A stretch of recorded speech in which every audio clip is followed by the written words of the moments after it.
Chapter 41. Enemies in and out 1. A 5-star knight. Jean had predicted that he would take at least 3 years and 5 at most in order to reach that stage. In fact, the average run candle reached the 5-star stage by the age of 20. However, Jean had defeated the 5-star knight Kajin at the age of 15. While it was true that Kajin had underestimated Jean and had let down his guard, the boy would still win even if they had another duel. You lost against the youngest? Ha! Are you seriously going to lie to us? Does that even make sense?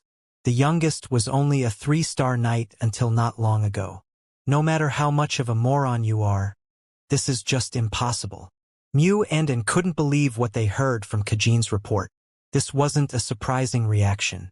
Jean hadn't done a surprise attack and Kajin hadn't given himself a handicap. The 5-star knight had far more experience and physical strength than the run candle boy. I have no excuses. Or did you go easy on him since he's a pure-blooded run candle? Or did you get bribed by him? That is definitely not the case, miladies. Then what is it? Are you seriously telling me the youngest reached the 5-star stage in such a short amount of time? Do you seriously want us to believe that? Everyone else at the training ground can testify for me. His aura was that of a 5-star knight at least. Ha! Mew frowned deeply and sneered. Forget it. It's my fault for having high expectations for someone like you. Get out of my sight. As soon as Kajin left the room, the two women stared at each other. The youngest is officially baring his fangs against us. Isn't he? Anne asked her sister. No, it's not just to us. He's baring his fangs against everyone in the clan. We'll have to assign him a mission that's certain to kill him next time. By sending some of our men as well. The Garden of Swords was suddenly in an uproar. The rumor that Jean had defeated Kajin and had officially become the strongest cadet in the intermediate class had spread amongst the servants. However, many amongst them couldn't believe the story, just like Mew and Anne. That was how unbelievably fast Jean had grown. If you counted all the run candles who had become 5-star knights before the age of 16 in the clan's 1,000-year history, there were only 3. The first patriarch Timar, Siren, and Luna. However, the clansmen only knew of his growth in swordsmanship. 5-star in swordsmanship, 4-star in magic, and 4-star in spiritual power. The person in question hadn't expected to reach the 5-star stage so quickly either. He was simply training with the clear stones ever since returning from Mummet, but his aura reached 5-star in no time. During the breaks from the clear stone training sessions, he would cover his sword with aura and maintain it as such. And every time, he could sense aura amassing inside his body at an incredible speed. This phenomenon wasn't happening solely because of Jin's natural talent for swordsmanship. It was due to the synergy between the 3 powers flowing in his body. Spiritual energy, mana, and aura. Ordinary people have never had the chance of using all 3 types of energies, so they're unaware of this fact. But Jean noticed that the energies interacted with each other.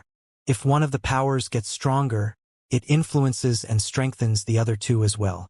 Moreover, the most influential energy amongst the 3 is spiritual energy. Therefore, due to the spiritual energy congestion Jean had experienced last time, his spiritual energy had increased, strengthening his 2 other powers as well. In consequence, the channels through which aura and mana flow in his body had increased in number. It was as if Jean had won the lottery without doing a single thing. Now that I've publicly revealed having reached 5-star at the age of 15, my siblings will start getting properly nervous here on out. Jean had made an incredible accomplishment. However, he wasn't strong enough to face his siblings yet. Excluding the Tana twins, the other flag-bearers of the clan could easily trample on Jean if they ever had the chance to. It wasn't just Mew and Anne. There was Joshua, Siren's most likely successor, along with Jin's other older siblings who were aiming to take that position for themselves as well. They now had no choice but to keep an eye on Jean and his growth. The youngest was a thorn in the side of those who were aiming for the position of patriarch. Choosing Barasada during the selection ritual could be considered a coincidence. But revealing his true talents and gaining prominence was a completely different story. It might have been a good idea to stay low and hide my talents for now. But no. Had he revealed his abilities when he was 18, the candidates for the throne would have been less wary of him. However, Jean believed that he had benefited far more by doing the reveal today. From today onwards, people outside of the Runcandle clan will learn of me, of how I became a 5-star knight at the age of 15. Countless clans and alliances will come and take a look at me out of curiosity and wariness. My siblings won't be able to move or aim for my life recklessly due to the observant eyes on me. Moreover, his father Siren Runcandle would most definitely return to the Garden of Swords. He was currently thinking of having someone other than Joshua take over the clan, and was keeping an eye on all his children in the hopes of finding a better successor. Yet, all his children after Luna hadn't been able to satisfy him a single time. However, the only child whom he was content with, Luna, wasn't interested in the throne. In fact, she said that she didn't like this familial conflict and wished to simply observe from the sidelines. Therefore, no matter how strong she was, Siren judged that Luna wasn't suited to rule and lead the clan. He then designated his second child Joshua as his provisional successor, as he was the best alternative after Luna. Joshua was suited to lead the clan personality-wise. While he wasn't extremely satisfactory, he was decisive, level-headed, sharp like a blade, and had a powerful drive. Alternatively, if something ever happened to Joshua, Siren still had a third option. Siren's second son Deepuz, his second daughter Lunsha, or even his third daughter Mary were decent candidates for the throne as well. That was the order amongst the candidates for the Runcandle throne, which solidified over the years as no one stood out particularly. But now there's me. With Jin's arrival, the battlefield for the throne had an upheaval. Siren was someone who didn't care about age and gave opportunities to his children according to their accomplishments. Just like when he sent me on the special mission when I was still in the beginner class, my growth and achievement this time will definitely be reported to Father, and he'll issue some orders. Jean predicted that whatever Siren's orders were going to be, they would include two things. First was a trial. Siren would test Jean with the intention of checking whether the boy was able to overcome his age difference with his older siblings who were already candidates for the throne. Second was protection. Having revealed his true abilities, it was inevitable that Jin's older siblings would start attacking him personally. However, Siren didn't want Jean to be trampled on by his siblings before he could even test his youngest child. Jean was a special case. He was just far too young compared to his other siblings, which was why Siren would exceptionally intervene in his children's conflict. Gilly. Yes, young master. In the near future, many important clans and organizations will request a meeting with the Runcandle clan. They will want to see the new 15-year-old 5-star knight with their own eyes, since rumors of the youngest child of the Runcandles will spread throughout the world. The Ivliano clan of swordsmanship, the Ken clan of spearmanship, the Tuco clan of hand-to-hand combat, and all the other martial clans would want to see Jean. Even national organizations like the Vermont Empire's Imperial Guards and Special Forces, as well as the Dragon King Knights, would send some men. It was the same case for the armed forces around the world like the Hidden Palace, the Black King Mercenaries, and the Ghost Mercenaries. Geez, look at you, bragging with such a smug face, kid. Do you think they've got nothing else to do but to come visit you? To those people, figuring out the changes and trends in the Runcandle clan is of the utmost importance. They're all expecting my achievements to bring change to the current hierarchy amongst the candidates for the throne. So they all need to come personally to check on me. Jean was certain about his predictions not only because he was good at reading the political changes in the clan, but also because of a story he had heard from his past life. He had heard that when Luna became a 5-star knight at the age of 15 as well, countless people had gathered at the clan in order to see her. It was like a legend amongst his siblings. Geez, good for you. Nobody ever cares about a lowly black dragon like me. Yep, that's exactly right. Anyways, once the official requests to visit the clan arrive, Father will return to the Garden of Swords. He'll probably start a banquet as well. I see. The Patriarch will vacate the Black Sea once again. I shall make preparations in advance. I'll leave that in your care, Gilly, and make sure to keep Murakan hidden away from the public. If he transforms into a human and sneaks into the banquet, we're done for. Do you understand? I'm not a kid. I can take care of mice. I will bear that in mind. Murakan glared at Gilly, but the nanny simply avoided making eye contact and looked away. 2 days later, the clan began receiving letters regarding the Runcandle's youngest child, just as Jean had predicted.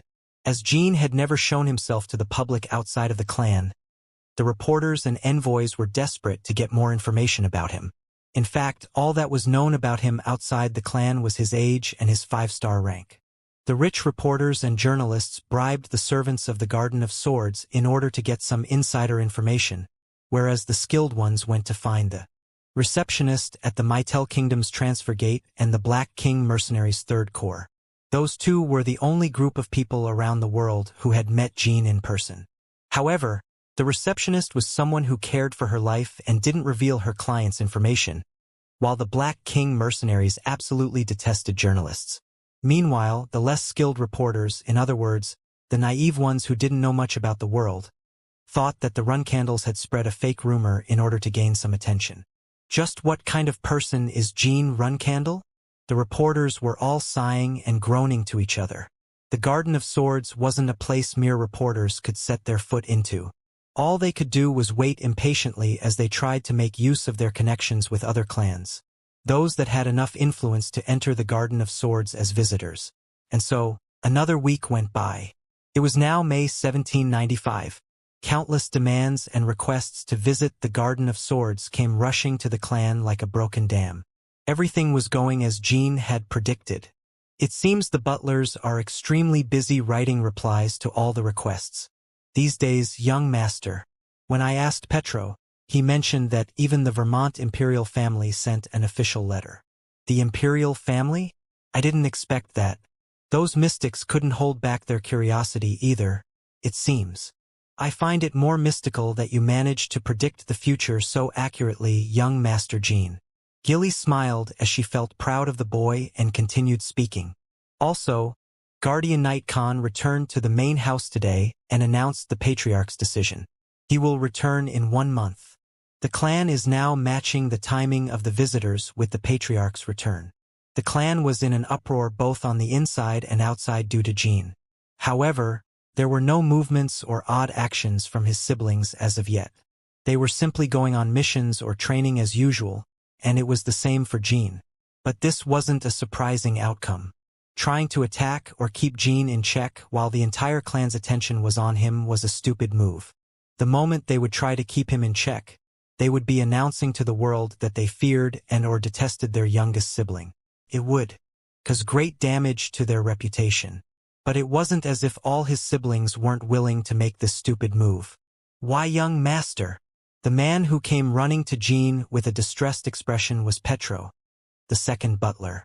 As soon as he saw the butler's face, Jean knew the time had finally come. Elder sisters Mew and Anne must have schemed something again. Petro's entire body was drenched in sweat.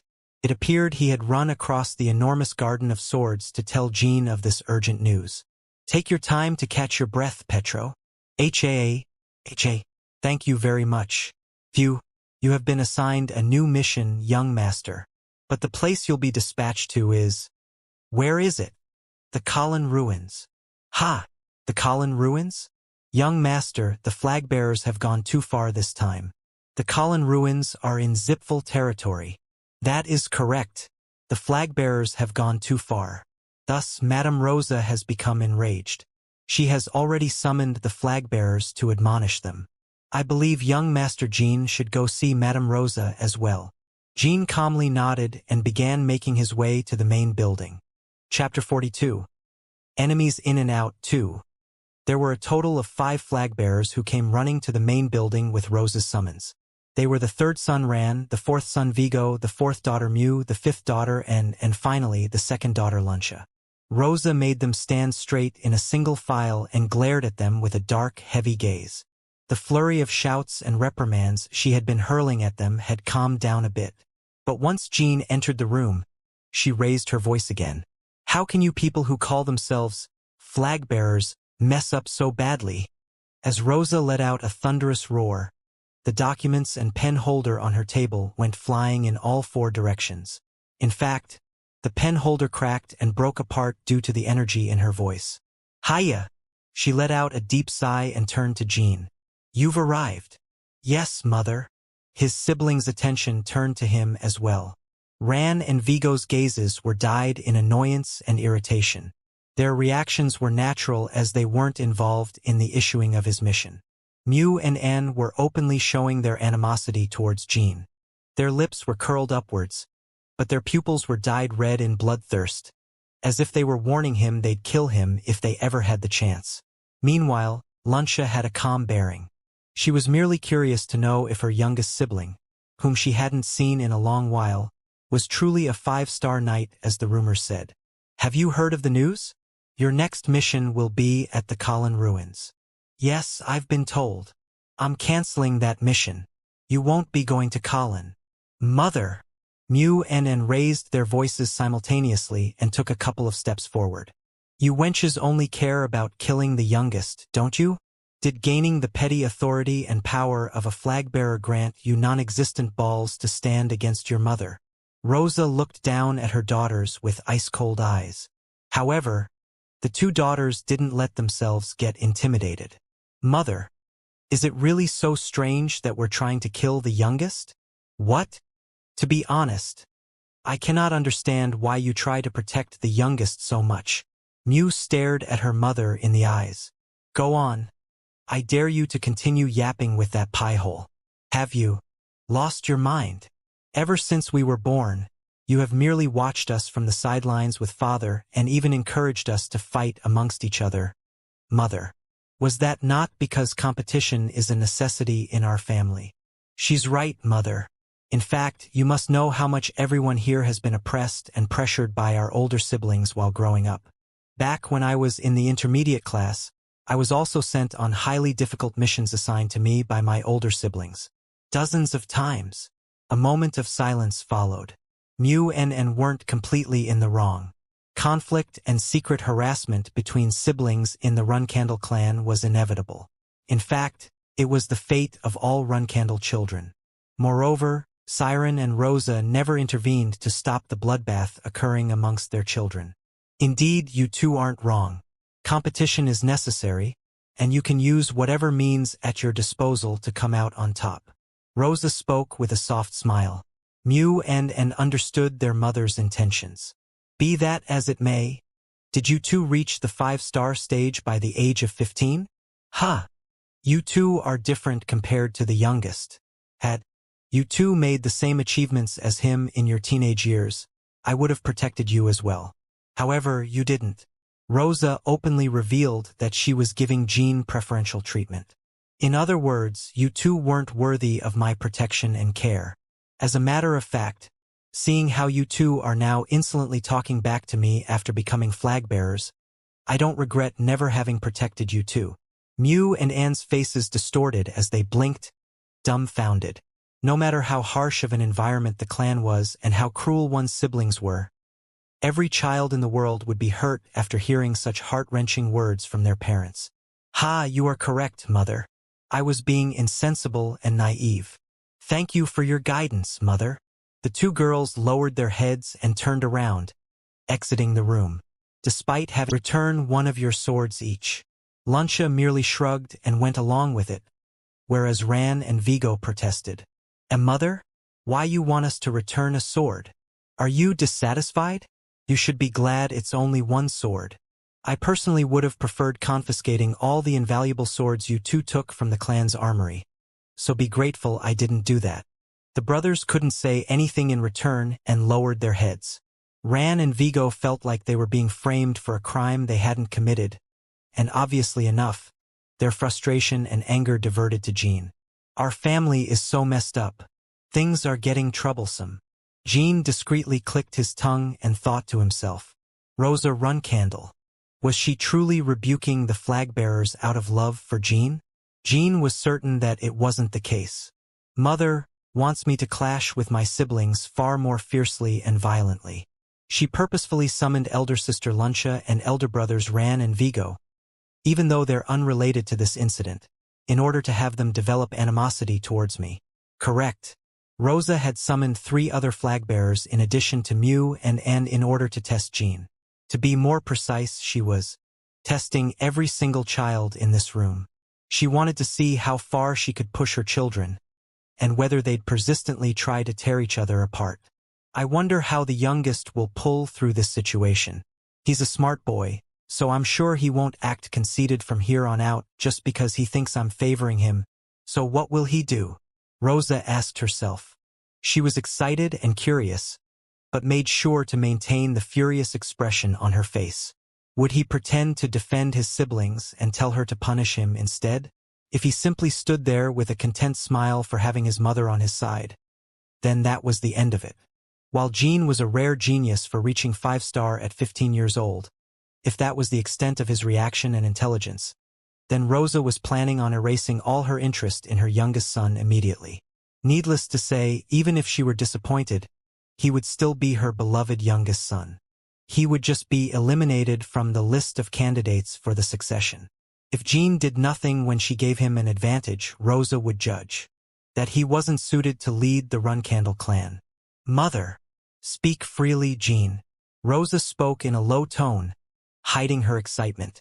I quite like the mission elder sisters assigned to me. Do you even know where the Colin ruins are? Rosa sneered.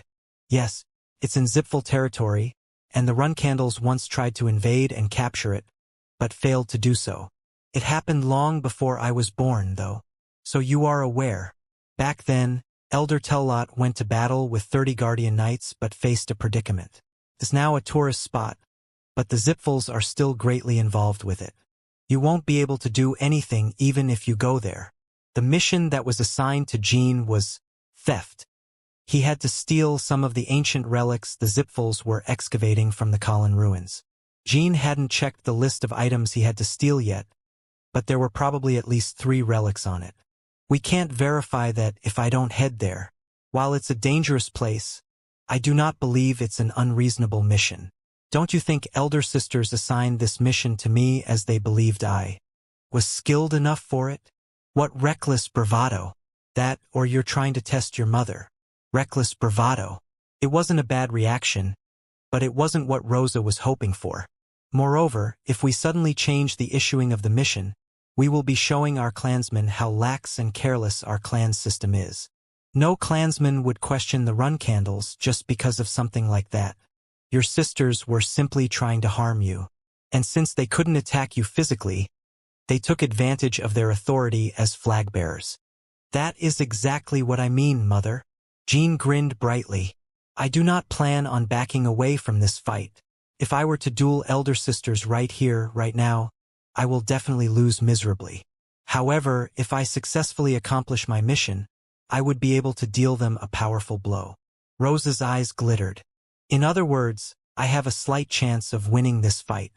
I know it would be wiser for me to back away now, develop my strength, and defeat them in a duel in a few years, but I simply cannot wait that long, as elder sisters are getting on my nerves.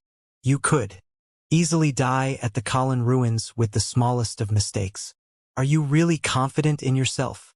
Yes, and if I return successfully from the mission, I'd like to be awarded the swords that were confiscated from elder brothers. Since you judged this mission to be extremely dangerous, Mother, I wish to be rewarded according to the amount of risk I took. What was that? Ran and Vigo spontaneously glared at Jean, whereas Rosa hid her delighted smile. The youngest was provoking his older siblings just as she had hoped for, as if he had read her mind. Brother, why are you saying you'd like to take the swords we're returning? Good. I'll allow it. Rosa interrupted Vigo's remark. Nevertheless, Ran sighed deeply before giving a piece of his own mind. If you desire to gain some top-notch swords, I can simply give you one of the weapons I own.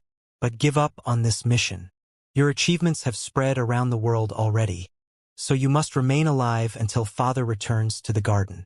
If Siren returned to the Garden of Swords in 1 month and Jean wasn't present, then all the guests who came to visit the Runcandle clan would be disappointed.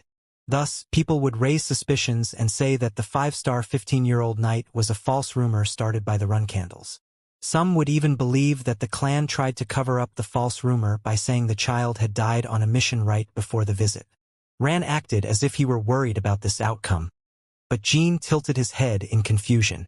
You're being hypocritical, elder brother Ran. If that were such an important problem you were wary of, you should have stopped elder sisters from assigning this mission to me in the first place. Ran was pretending to be generous and kind-hearted, but Jean didn't buy it. Ran and Vigo hadn't opposed Mew and when they decided to assign the Colin Ruins mission to Jean. Jean could see that Ran was blatantly acting broad-minded in order to gain their mother's approval. Ha ha ha, that must be quite humiliating, Ran. You should have stayed silent like your elder sister instead. Ran couldn't stop his ears from turning bright red as their mother laughed. I'm quite curious to know whether the youngest will be able to steal his brother's swords now. I'll be watching carefully to see whether it was just an empty provocation or whether he'll be able to make it a reality. You may all take your leave now. Once all her children left the room, Rosa propped her chin on her hand.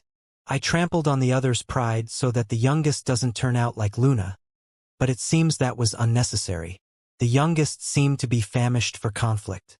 Today it was a verbal battle and not a physical one, but he had completely dominated the flow of the conversation, overwhelming his siblings who were several years older than him.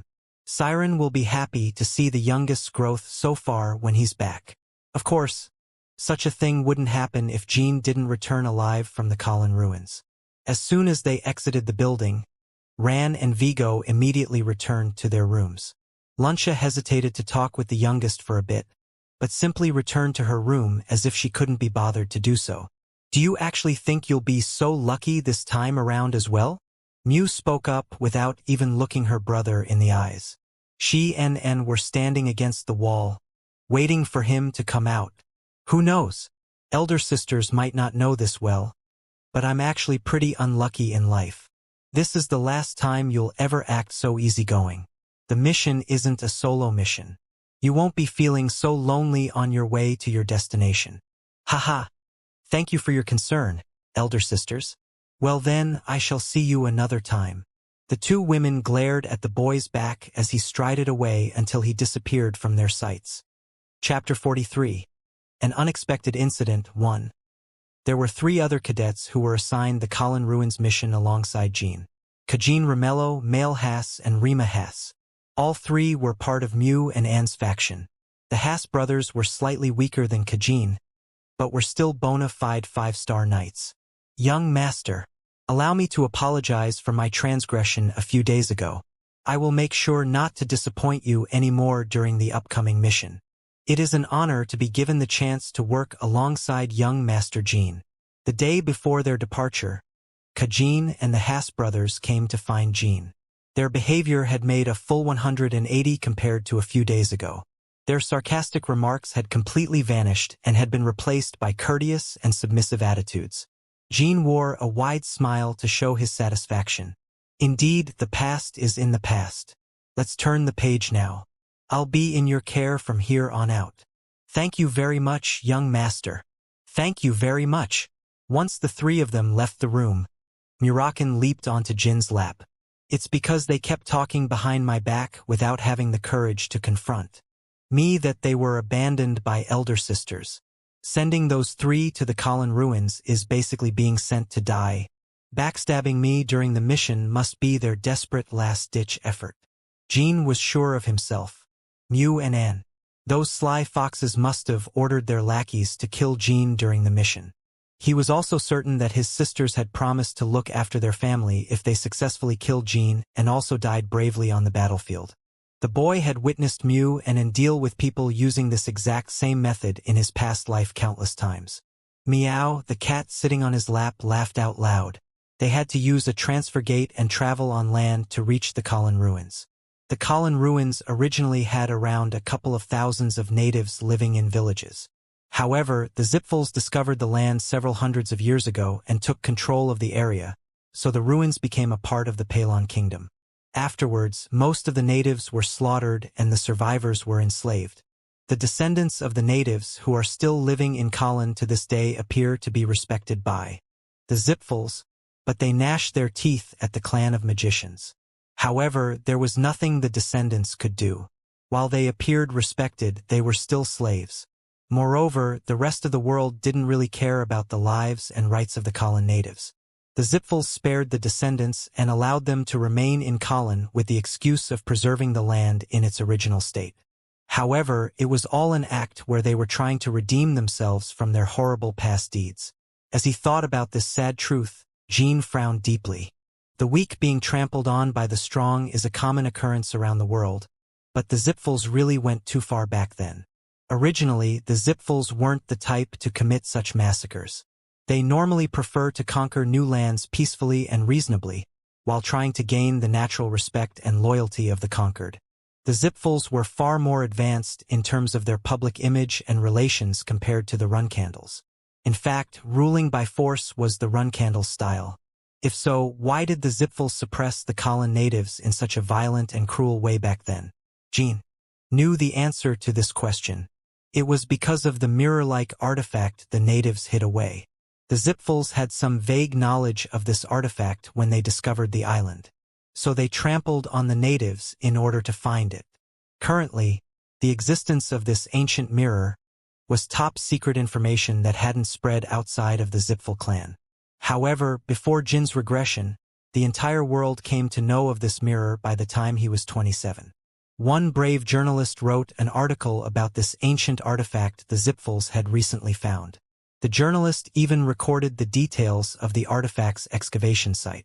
The natives who bore a grudge against the Zipfels informed the journalist about how the clan had robbed them of their divine artifact and the history of the oppression. Later on, people started calling that mirror the Fountain of Mana. The mirror artifact, the Fountain of Mana, had a simple yet terrifying effect. It could increase your mana just by staring into it. Needless to say, there were some extreme side effects, but the artifact's value and benefits were still considerable even when taking those into account. The limit of the increase in mana using the fountain was up to 7-star. Thanks to the item, the Zipfels were able to nurture and develop countless 7-star magicians as if they were a factory. And once these mass-produced magicians made their appearance in the world, numerous aspirants aiming to become magicians joined their clan.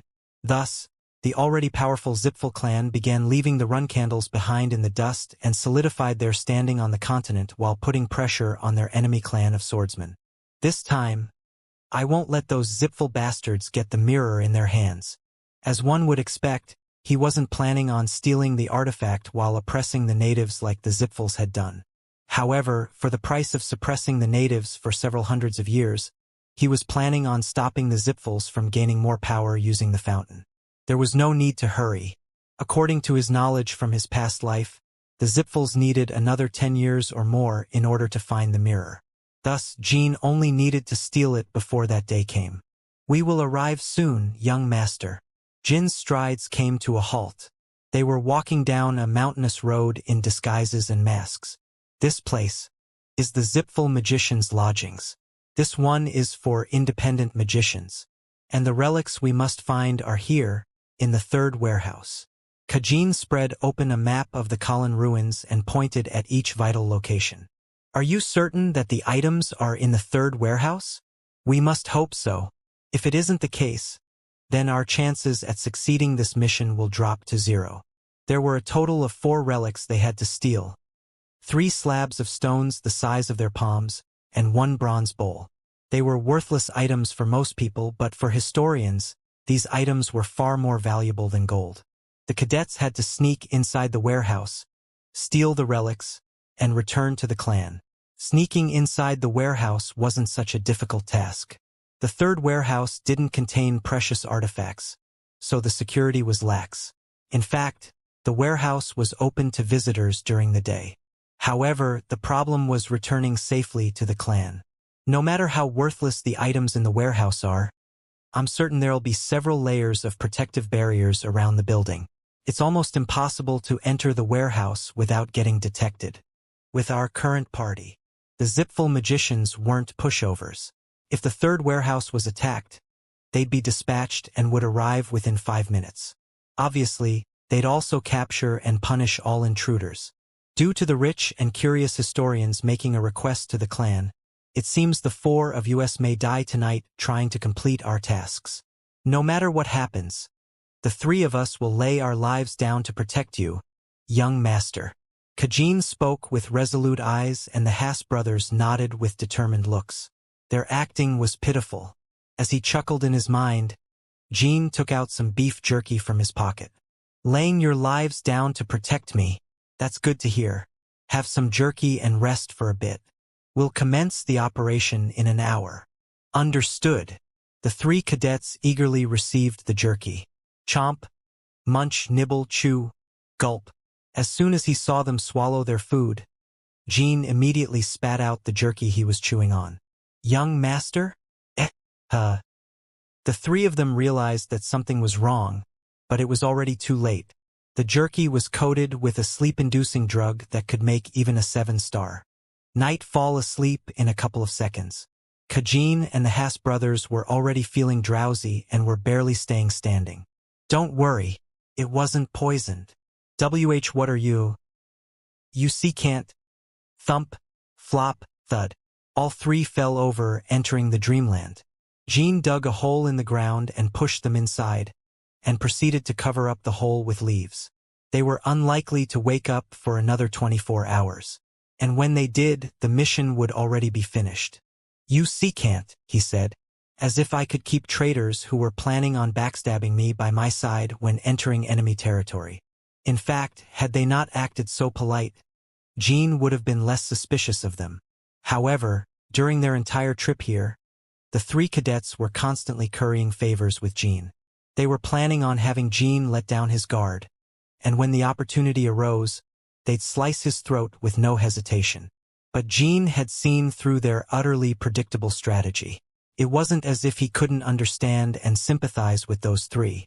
It was normal for a dog to follow its owner's orders, especially when they were facing a crisis after having made several mistakes. However, they had chosen the worst opponent. As he was living in the Runcandle clan for the second time, Jean could not be tricked by his elder sister's sloppy schemes. Moreover, I can't use magic or spiritual power while these three are watching me. Brazenly attacking the warehouse while being fully aware of the magic barrier protecting it was suicide if Jean didn't use magic or spiritual power. If the four of them tried to infiltrate the warehouse, the spell would definitely detect them. However, it was a different story if Jean sneaked in alone. Well then, shall we get going? Jean wore his mask properly and headed down the mountain road. The evening breeze blowing between the trees and branches was refreshing. The Colin ruins were shaped like an enormous ellipse. The important excavation site was located at the center, whereas the third warehouse was on the outskirts. It was now 6 p.m., and the ruins had closed. The path to the warehouse's entrance was quiet and dull. Jean lay down on the grass in the forest from where he could see the third warehouse. As he observed the area, he noticed people walking by from time to time. They were magicians dispatched here to investigate the ruins. Fortunately, Jean couldn't see anyone at the 5-star stage or above. Additionally, the guards standing by the warehouse's main and back entrances weren't magicians, just as Jean had predicted. They seemed to be 1-star or 2-star warriors at best. This didn't come as a surprise. They had no need to assign magicians, expensive and valuable manpower, just to guard a warehouse of little importance. The guards seemed bored and kept yawning as they waited for time to pass. They even joked between each other at times, laughing and chuckling. Once the magicians in the area were at a proper distance, Jean dashed towards the warehouse's main entrance. So remember that girl I met last night? Oh yeah, how far did you two go? Come on, spill the beans. Geez, should I really say it? You might punch me out of jealousy, LMAO. Oh well, so what happened is, Kurg.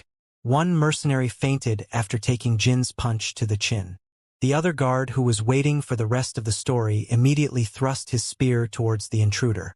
Jean swiftly turned around and avoided the spearhead, and used his momentum to jab his opponent in the throat with his elbow.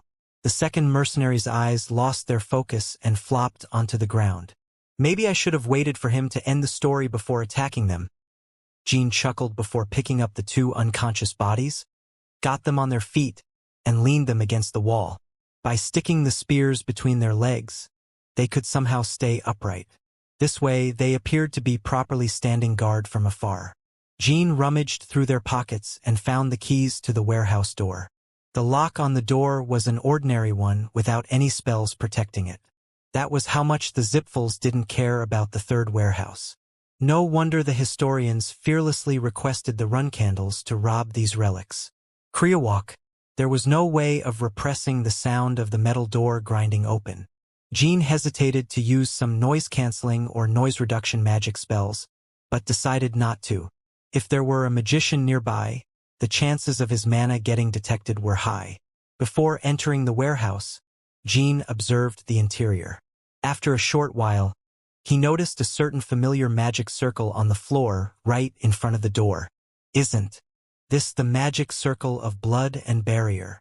It was the same magic circle as the one he had seen several years ago, when he first sneaked inside the underground chambers beneath the storm castle.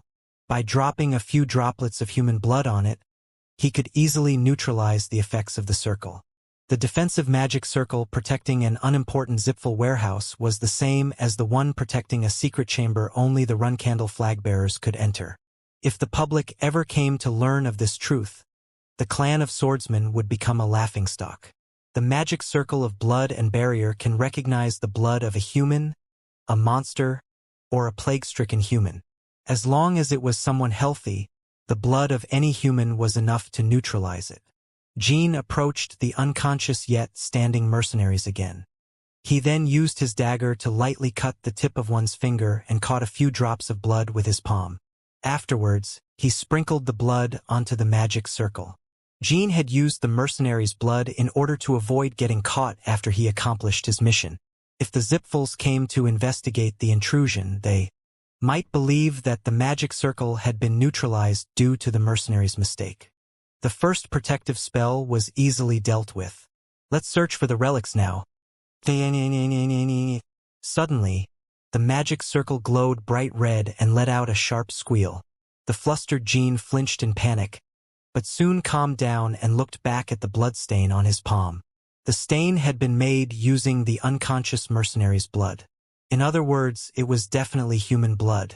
Nevertheless, the magic circle of blood and barrier had reacted to it. In other words, either the mercenary was currently afflicted by the plague, or the mercenary wasn't a human. Chapter 44. An Unexpected Incident. 2. What the foo? Jean abruptly turned around and unsheathed his dagger. The unconscious mercenaries were regaining control over their body. Their eyes are red. Moreover, the two of them were growling like beasts and breathing heavily inconsistently. It sounded almost like the breathing pattern of an orc or a troll. Jean had no time to ask himself how this had happened. The steel armors of these ex-human mercenaries were inflating. The rapidly swelling muscles on the inside were tearing the metal apart. Crack! The moment the armor tore apart, Jean reflexively cast a spell. Silent Wind! A gust of mana instantly engulfed the inside of the warehouse and formed a thin hemispherical layer. It was a 4-star spell that reduced all noises in a radius of 15 meters. Jean had decided not to use magic earlier as he didn't want to risk getting detected by the magicians in the area, but the situation had changed.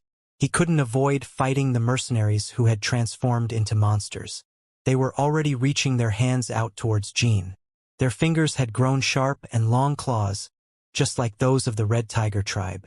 I can only hope the magicians out there don't notice us. Cror. His two enemies were already pouncing towards him simultaneously. Jean didn't even have time to unsheath Bradamanti. The monsters were swinging their arms one after another, taking turns so that their target had no time to breathe. Swish! The claws sharply tore the air as they drew arcs. Jean narrowly dodged the attacks by crouching down and stabbed one of the monsters in the ribs with his dagger. He had aimed at the heart, but the monster had barely managed to avoid getting killed by twisting its body.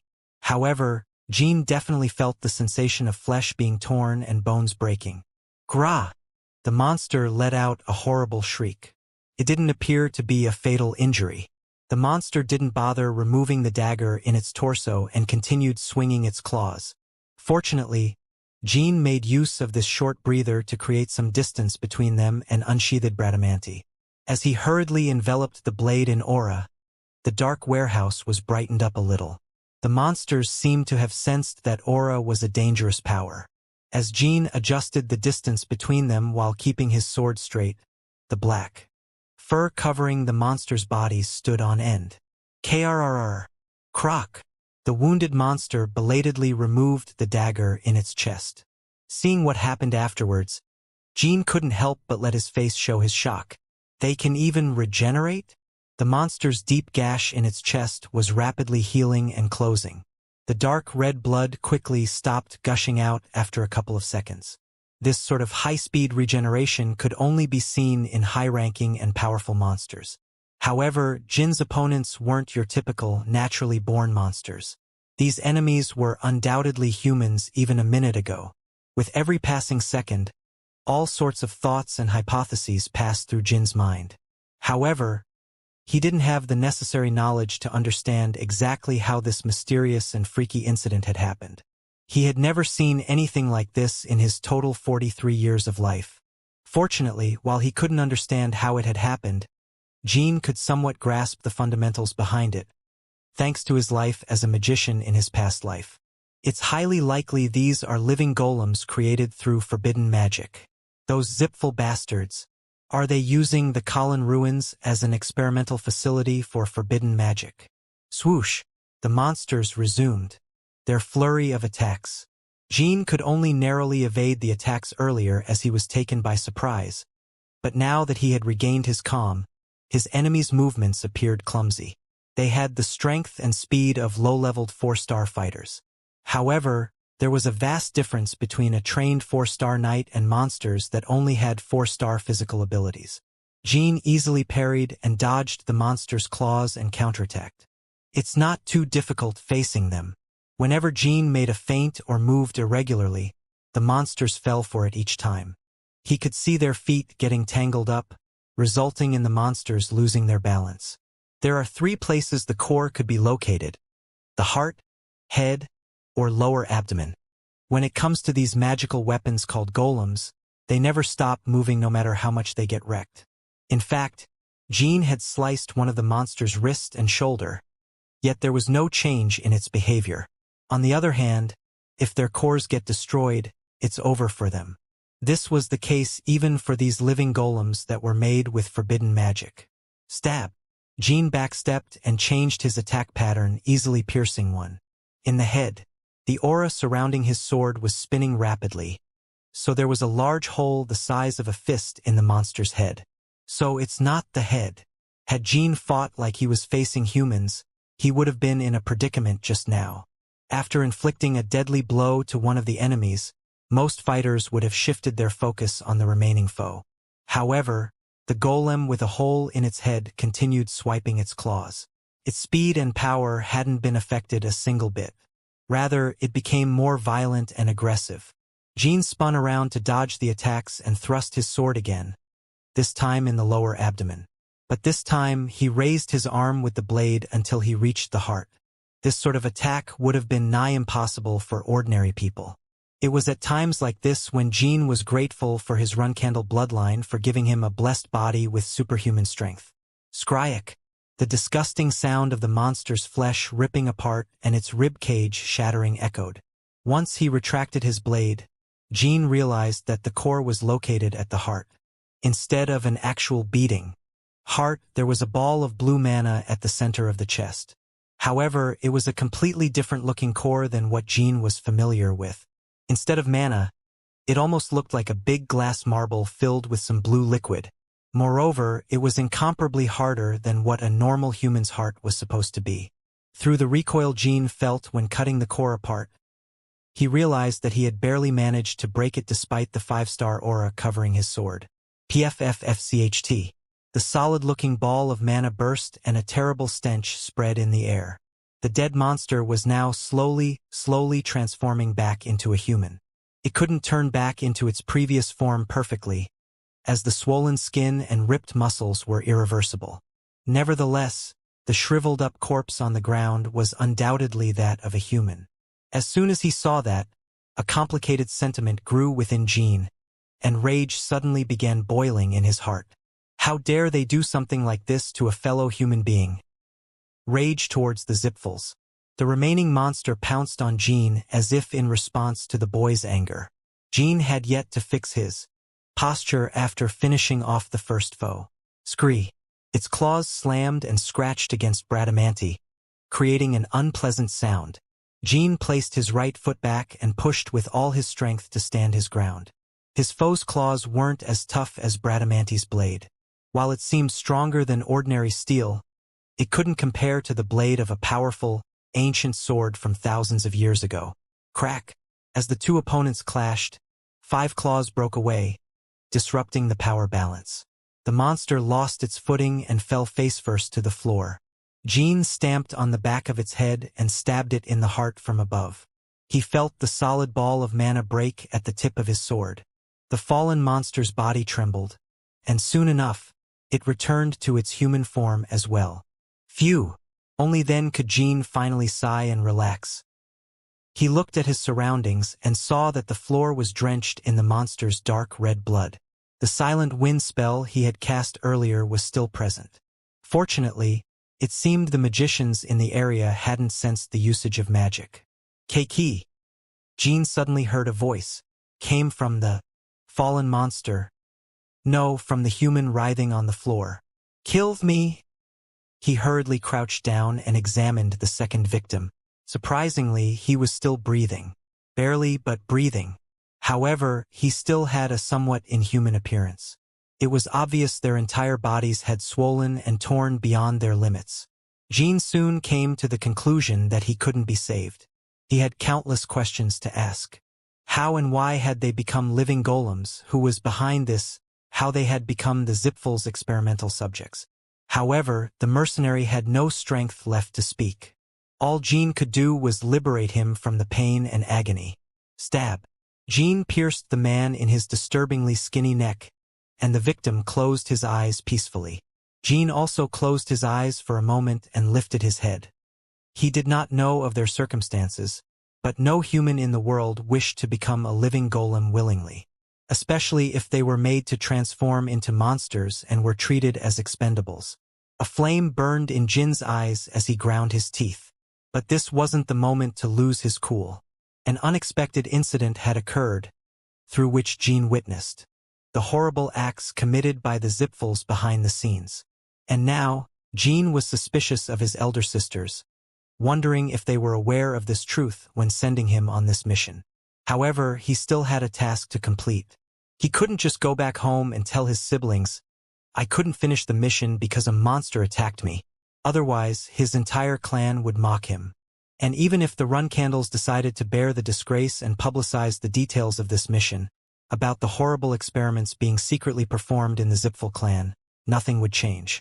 The Run Candles could demand the Vermont Empire to perform an official investigation of the Zipfels, but the clan of magicians would never admit to having used forbidden magic.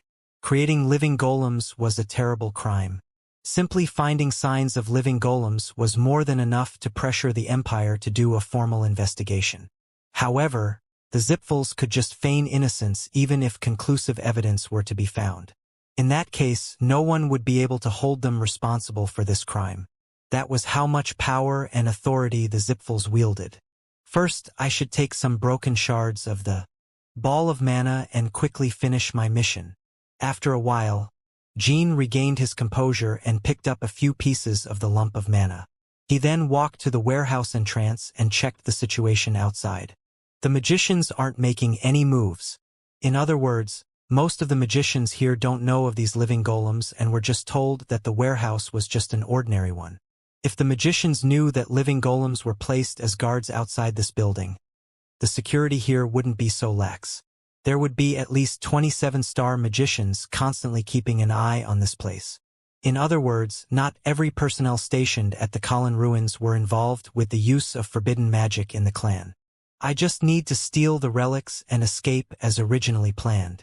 Jean carefully dispelled the silent wind spell he had cast and searched around the warehouse. Finding 3 slabs of stone was a piece of cake. They were all stored away on the first floor of the warehouse.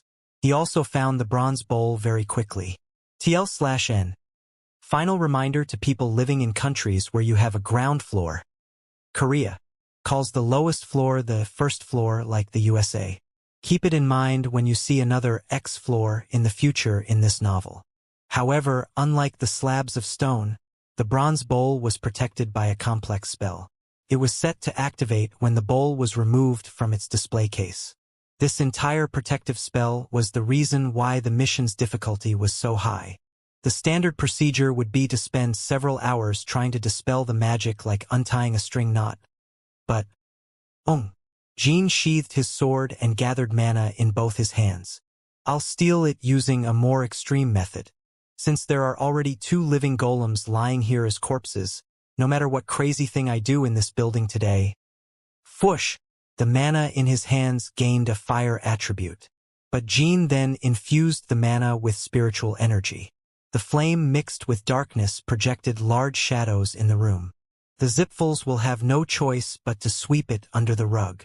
The ancient relics he had to steal were merely stone slabs and 1 bronze bowl. Even if those were stolen, the Zipfuls had nothing to worry about.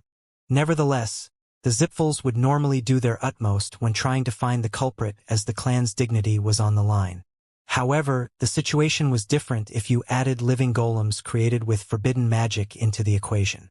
They would have to conceal the incident and let no rumors spread at all costs. Flame explosion. Therefore, causing a commotion would actually benefit Jean when escaping. He planned on lighting a fire that engulfed the entire building and escaping while hiding his body inside the flames. Whoosh! The burning balls of mana in his hands floated in the air. They glowed bright scarlet as spiritual energy had amplified them. Once the preparations were done, the 2 balls of mana exploded. Boom! The inside of the warehouse was engulfed in flames in mere instants, and the ceiling collapsed due to the explosion. Keying. The protection spells cast on all the items and relics display cases activated simultaneously. The shrilling noises resounded everywhere in the warehouse. However, Jean ignored the spells and simply grabbed the bronze bowl and quickly left the front door. The Zipfuls were probably going to disguise this incident as an accidental fire outbreak. Chapter 45.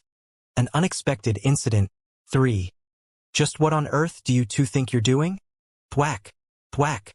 Luna aggressively slapped 2 women. The strength of a 9-star knight was nothing to scoff at, even if it were a simple slap. The 2 victims let out short groans which were barely audible due to the loud smack. In fact, they were sent back flying from the overwhelming force. Boom! The 2 women slammed into the wall behind them and trembled. They were Mew and Anne. The instant they got slapped, they protected their bodies with aura. However, the shock was so strong that they couldn't avoid coughing up blood. You sent him to Zipful territory? Mew, he's 10 years younger than you. Have you lost your mind? Luna had just returned to the Garden of Swords after leaving to deal with some personal issues. As soon as she arrived home, she summoned her 2 little sisters who had assigned Jean his most recent mission. The girls couldn't even look their sister in the eyes. Luna wasn't just their eldest sibling to them. She was an existence they feared more than their father at times. Get up! The sisters stood up. With unsteady steps. These 2 were also Luna's youngest siblings like Jean, her own flesh and blood. Seeing their lowered gazes and trembling, Luna pitied them a little, but she had decided to give them a stern warning today no matter what. Why did you do it? Mew and didn't answer for a while and kept their heads down. It wasn't because they had nothing to say. They were feeling bitter towards their eldest sister because she already knew the answer to that question.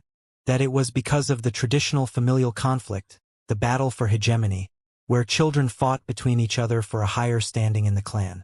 Elder sister Luna, are you seriously asking that question because you don't know the answer? Mew spoke up with difficulty, to which Luna snickered. So what if I really didn't know the answer? You're not saying that a flag-bearer of the clan is now waging war against their youngest brother, who's still in the intermediate class, are you? The 2 sisters couldn't say anything in return and trembled. They felt embarrassed. While the battle for hegemony was a long-lasting tradition in the Runcandle clan, a flag-bearer confronting a yet-to-be flag-bearer was complete mismatch. Flag-bearers fighting other flag-bearers, and cadets fighting other cadets. That was the unwritten rule of the battle for hegemony in the Runcandle clan. While the children didn't have to follow the rule at all times, Mew and N had taken it one step too far with their recent actions. Luna looked down at her siblings for a moment before opening her mouth. Before one could react, her look of disdain had changed into that of murderous intent. Learn to be ashamed. The fact that you two are flag-bearers of this clan is a disgrace. It's humiliating for me. Elder sister. The younger sisters raised their voices at the same time. However, Luna paid no heed to that and smirked. What? Do you think I'm exaggerating? Is it unpleasant getting mocked by me? Did I hurt your pride as flag-bearers? You've never gotten involved in the conflicts of the clan, so what right do you have to say all tea? Had you confronted the youngest and won, I wouldn't have gone this far.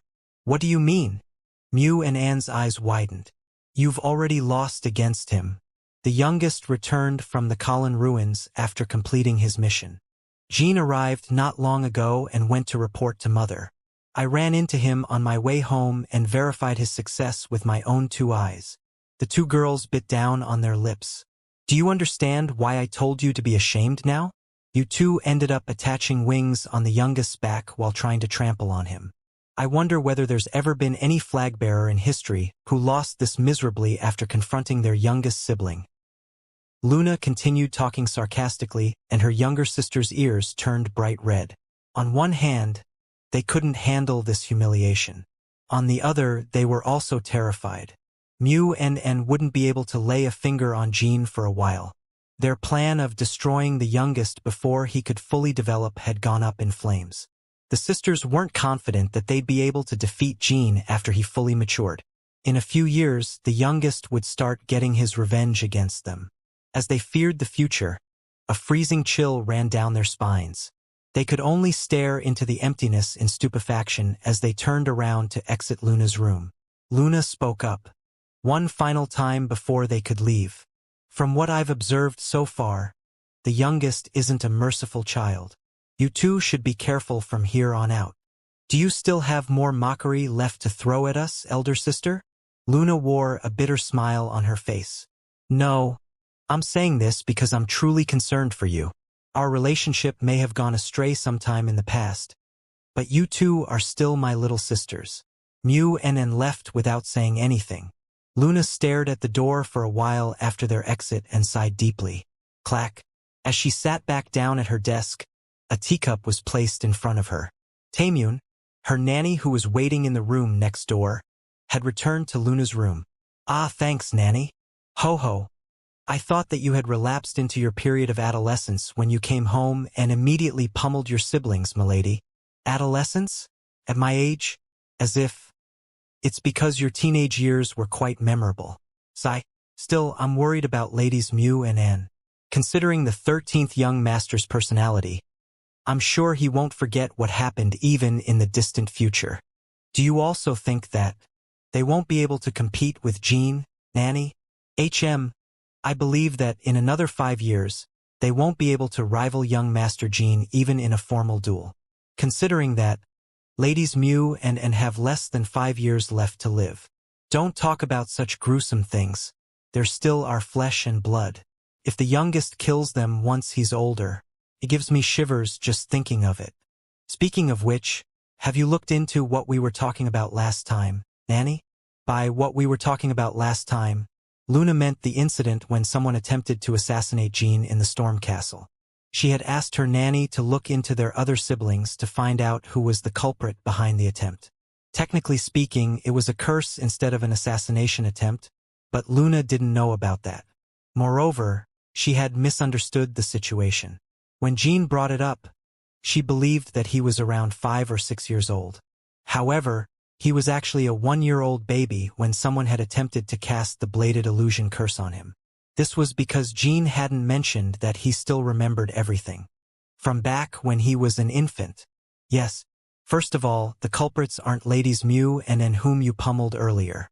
Back then, they were still in the intermediate class, so it wasn't difficult to dig up information about them. That makes sense. I'm pretty certain it's not Mary or Yona either. Same with the Tana twins.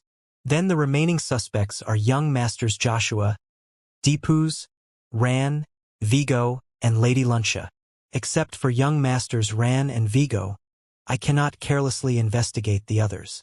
Right? Joshua, Deepoo's, and Luncia's standings are already established and stable. Things can get troublesome if we investigate them recklessly. Then should I begin with young masters Ran and Vigo for now? Luna pondered for a moment and tapped on the table with her finger. No, let's just keep an eye on everyone for now. If we keep poking our heads in everyone's affairs, you might get in danger, Nanny. A wise decision.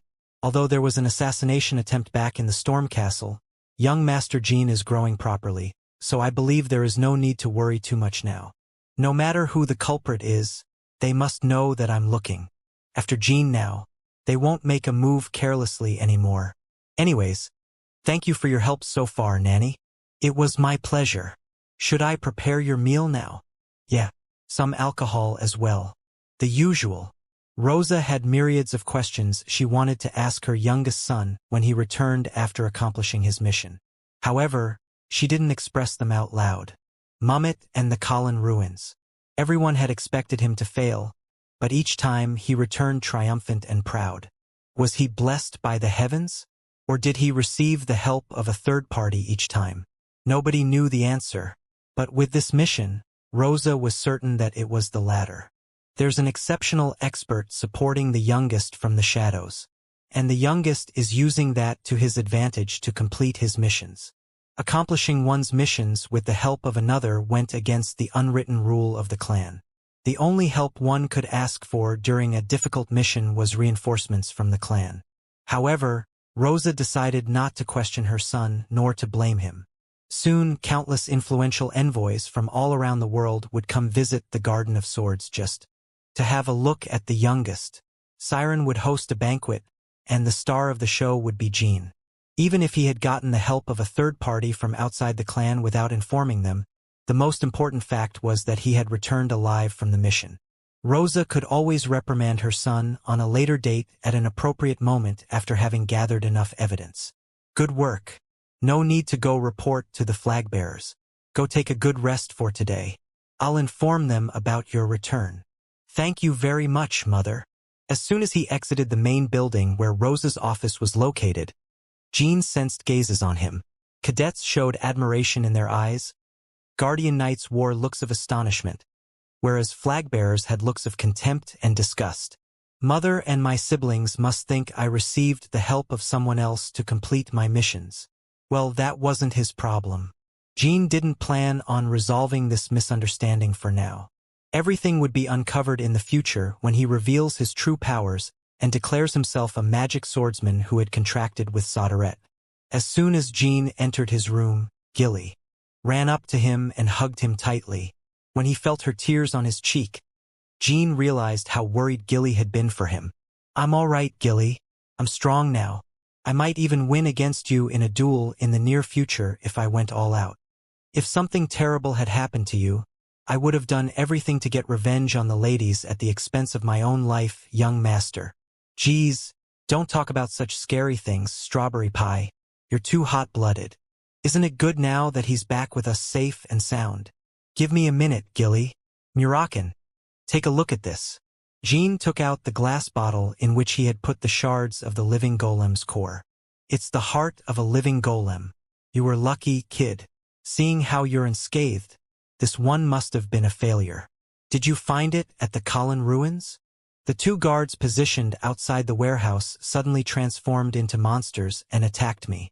They regenerated no matter where I cut them. But I managed to kill them by destroying the cores in their chests. As Jean explained the situation, Gilly's face turned pale. Murakan calmly explained what forbidden magic and living golems were to her. Last time it was a cemetery giant, and now it's a living golem? Those zipful bastards are getting on my nerves. What on earth were they scheming? Murakan shook his head and spoke to the other two. In any case, this must be the Zipful's handiwork, as you said, since the Colin ruins are in Zipful territory. That's right. You and I need to make some time and visit that area again in the future. I need to go take a look and ask them what they're scheming personally. Jean was somewhat nervous about having to return to the ruins due to the living golems, but since Murakan was going with him, it would be a much safer trip than his recent mission. And if we're lucky enough, we could even try searching for the mirror, the fountain of mana. Even if we wreak havoc, the Zipfels will have no choice but to sweep it under the rug due to their usage of forbidden magic. Jean nodded to the dragon. Translator's Corner. That's it for this week. Comes out on Wednesday. It's the beginning of the banquet arc. Maybe my favorite arc so far. Chapter 46. Banquet 1. Translokoko. Tor. Euchariter. Proof. 3 weeks have passed since Jean returned to the clan. He had left Kajin and the Haas brothers down in the hole on the mountainous road on his way back. Fortunately, the 3 of them woke up the next day and returned safely to the Garden of Swords afterwards. However, this time around, Mew and An abandoned them for good and cast them aside. In fact, it wasn't just those 3, but all the members of their faction within the intermediate class. Additionally, Kajin and the Haas brothers were stripped of their titles and qualifications as Runcandle cadets. These appeared to be extreme punishments to others, especially considering those 3 had, officially speaking, accomplished the mission at the Colin Ruins with Jean. However, all the other cadets knew of the truth. Kajin and the Haas brothers were being banished from the Runcandle clan due to their mistake. The mistake of joining the wrong faction. You must find me foolish and laughable.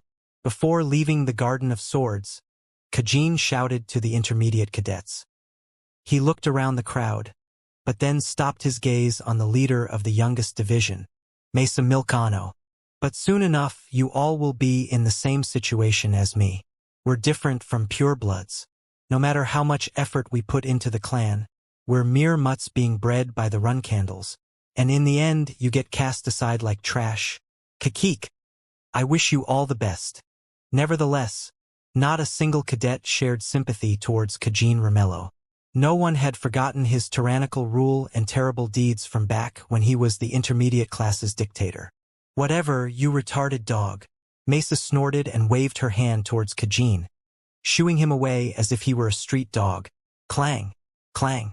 Every time Jean swung down on the clear stone, a beautiful sound resonated inside the hidden training area. That's enough. Your training with the clear stones ends today. Tomorrow onwards, the Tana twins will be the only ones who have to attend. Although he spoke with a composed tone, Zed was actually having a difficult time hiding his shock. Jean was the first Runcandle child he had trained to complete the clear stone training within half a year. Moreover, he perfectly completed the mission at the Colin Ruins. Whether he's been blessed with great fortune since his mission at Mummet, or whether he's accomplished his tasks with his own capabilities, I guess we'll never know.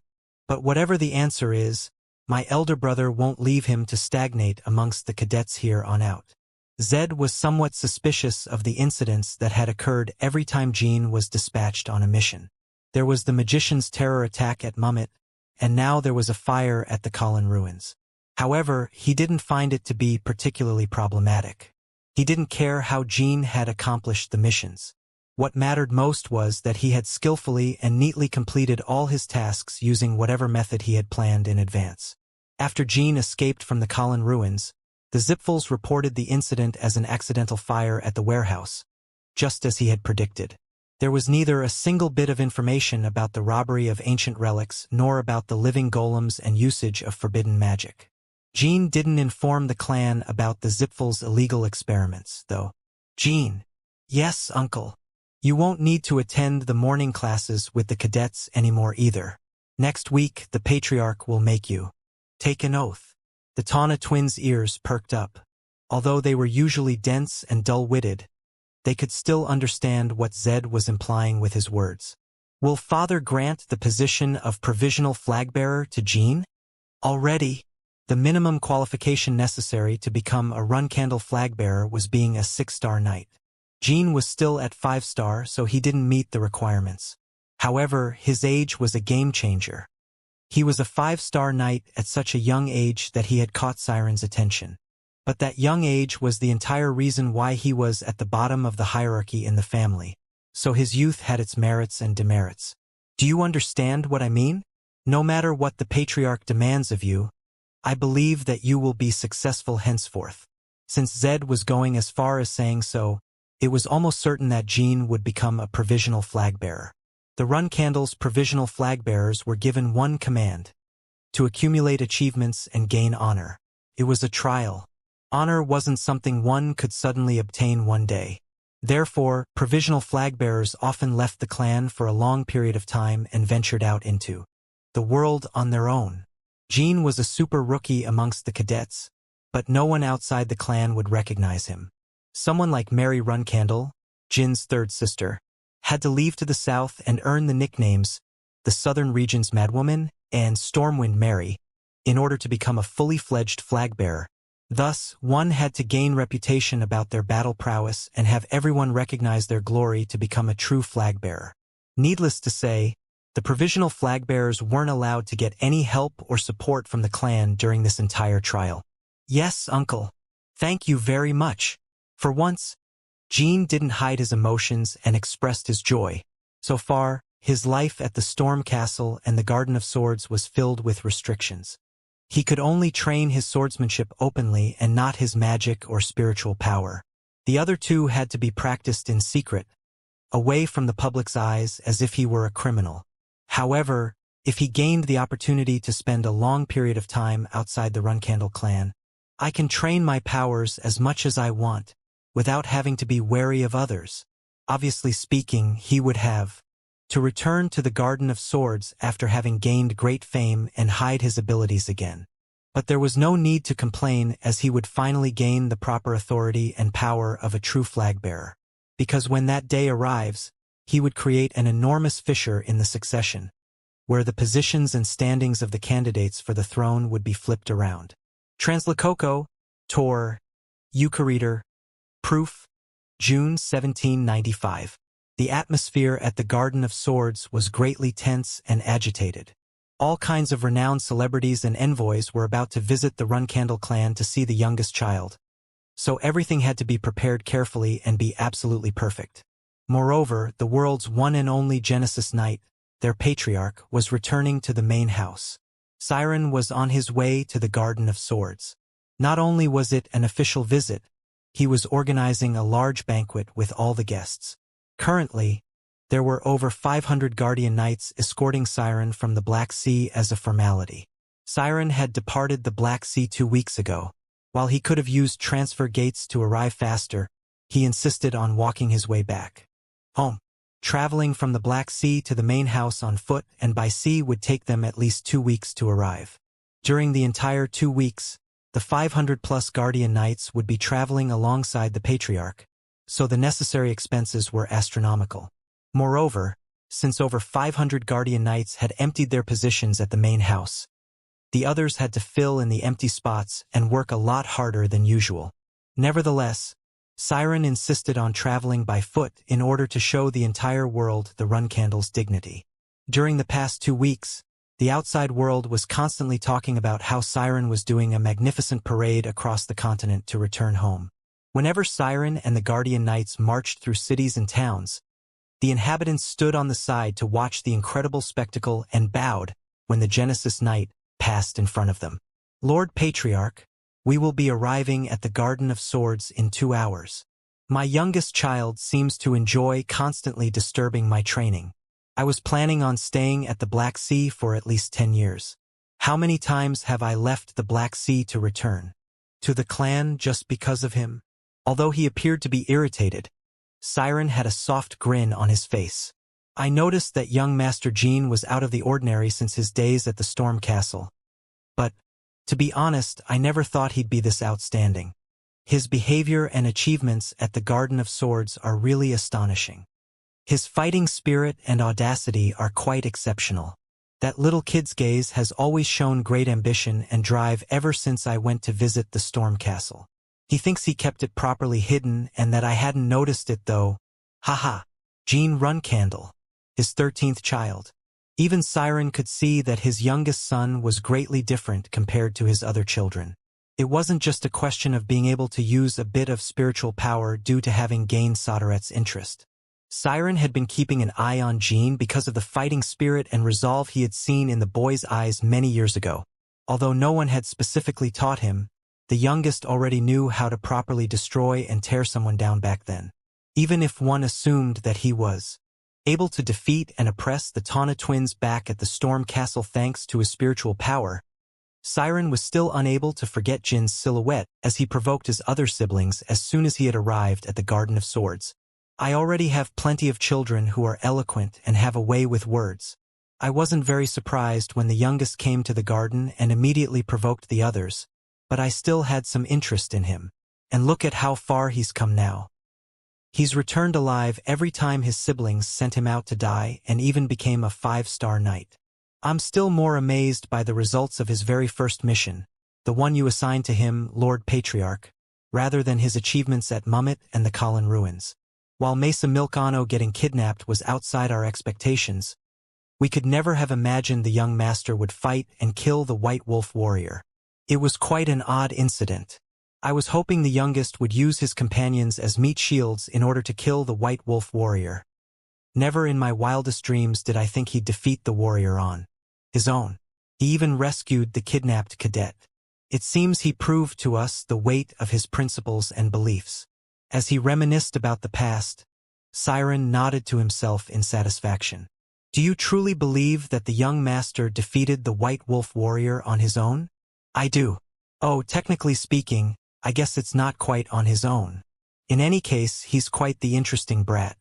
I'll ask him some questions about that incident when I see him this time. Siren was thinking that Jean had used spiritual power to kill the White Wolf warrior. The parade reached the Garden of Swords at noon. The Guardian Knights who were at the Garden of Swords had already finished lining up at the gate 3 hours before Siren's arrival. The knights wearing shining armors all raised their swords in synchronization. All hail! All hail! Siren stood silently and stared at everyone, and nodded in satisfaction after a while. Immediately, all the swords returned to their original positions, by the knights' sides. Soon enough, Rosa and the clan's flag-bearers appeared from behind the Guardian Knights. The pure-blooded Runcandles who had yet to become flag-bearers were standing behind them. Jean was the youngest Runcandle pureblood, even when including all his cousins, thus he was standing at the very back. We've been expecting you, Lord Patriarch. Rosa. It must have been quite exhausting preparing all this. Not at all. Our reliable children were the ones who arranged this, so I had nothing to do with it. As she replied, Rosa's gaze discreetly moved towards Joshua. She truly believed that the infighting and competition amongst the Runcandles was the virtue of the clan. Moreover, she had recently started to hold great expectations towards her youngest child, who had started showing his prominence and potential. Nevertheless, she still hoped for Joshua to become the next patriarch.